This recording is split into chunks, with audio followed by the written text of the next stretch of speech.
Bismillahirrahmanirrahim. Assalamualaikum warahmatullahi wabarakatuh. Sahabat beriman, kemunculan virus menular seperti virus corona yang saat ini sedang melanda seluruh penduduk dunia menambah panjang daftar jenis-jenis virus penyakit menular. Dalam sejarah manusia tercatat banyak wabah besar atau pandemi yang pernah melanda orang-orang pada zaman dahulu. Begitu pula di zaman Rasulullah SAW, penyakit-penyakit menular yang mematikan juga sudah ada. Lalu penyakit-penyakit apa sajakah itu? Dan bagaimana Rasulullah beserta para sahabat menyikapi penyakit-penyakit menular ini? Berikut informasi selengkapnya yang sudah kami rangkum untuk kalian semua. Namun sebelum lanjut ke videonya, silakan tekan tombol subscribe dan tombol lonceng di bawah ini sebagai dukungan kalian agar channel ini tetap terus memberikan informasi-informasi yang bermanfaat. Dan terima kasih untuk yang sudah subscribe. Taun. Penyakit taun adalah penyakit menular yang disebabkan oleh bakteri yang berasal dari hewan, umumnya tikus, kemudian berpindah ke manusia. Penyakit ini menyebabkan pembengkakan dan demam yang sangat tinggi.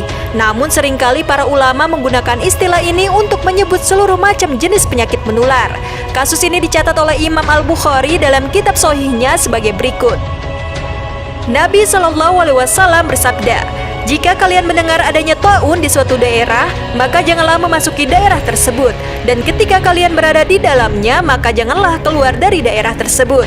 Hadis riwayat Bukhari dan Muslim. Hadis tersebut menunjukkan bahwa penyakit taun merupakan penyakit jenis pandemik yang sangat dikenal ketika itu dan menjelaskan larangan untuk mendatangi wilayah penyakit itu berada karena dikhawatirkan penyakit taun akan menjangkiti siapapun yang masuk ke wilayah itu dan melarang mereka yang berada di wilayah tersebut untuk keluar agar orang-orang yang berada di luar wilayah tersebut tidak terjangkiti penyakit taun. Kusta.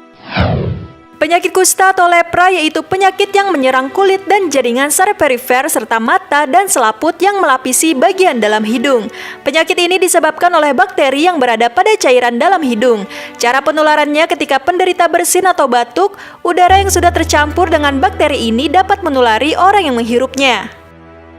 Penyakit kusta bisa menyebabkan luka pada kulit, kerusakan saraf, melemahnya otot, dan mati rasa. Nabi SAW pernah berdoa kepada Allah agar dilindungi dari penyakit ini. Dari Anas bin Malik bahwa Nabi SAW pernah berdoa, "Ya Allah, sesungguhnya aku berlindung kepadamu dari penyakit belang, gila, kusta, dan penyakit buruk lainnya." Hadis riwayat Abu Daud. Rasulullah SAW pun memperingatkan kepada umatnya agar tidak melihat atau dekat-dekat dengan orang yang mengalami kusta atau lepra. Hal ini diriwayatkan dalam hadis Bukhari bahwa Rasulullah SAW bersabda, "Jangan kamu terus-menerus melihat orang yang mengidap penyakit kusta." Dan dalam hadis lainnya Rasulullah SAW bersabda, "Menghindarlah kamu dari orang yang terkena juzam atau kusta sebagaimana engkau lari dari singa yang buas." Hadis riwayat Bukhari. Belang. Penyakit Barosh adalah penyakit vitiligo atau penyakit yang menyebabkan kulit berwarna putih. Penyakit ini biasa dikenal dengan penyakit belang. Dalam sebuah hadis Rasulullah SAW bersabda, dari Aisyah ia berkata, Rasulullah SAW melarang berwudu atau mandi dengan air yang terpapar matahari dan beliau bersabda, sesungguhnya itu bisa menimbulkan penyakit belang. Hadis riwayat Al-Daruqutni. Ibnu Al-Baqillani dalam kitabnya mengatakan bahwa penyakit belang merupakan penyakit menular yang ada pada masa Rasulullah. Namun kenyataannya ahli medis saat ini telah membuktikan bahwa penyakit belang bukanlah penyakit menular. Kita masih bisa berinteraksi dengan mereka sebagaimana normalnya. Pernyataan tersebut bukan tanpa alasan, mengingat pada zaman Nabi banyak orang yang mengidap penyakit tersebut. Ditambah saat itu beredar mitos-mitos yang mengatakan untuk menghindari pergaulan dengan pengidap penyakit belang. Oleh karena itu tak mengherankan jika dahulu penyakit ini dikategorikan sebagai penyakit menular.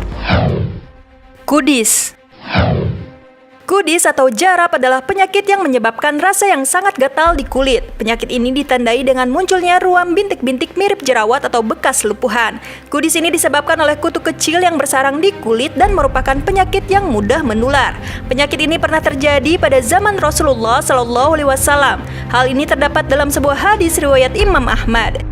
Dari Abdullah bin Mas'ud radhiyallahu anhu berkata, Rasulullah SAW berdiri di hadapan kami, lalu bersabda, tidak ada sesuatu yang dapat menulari yang lain.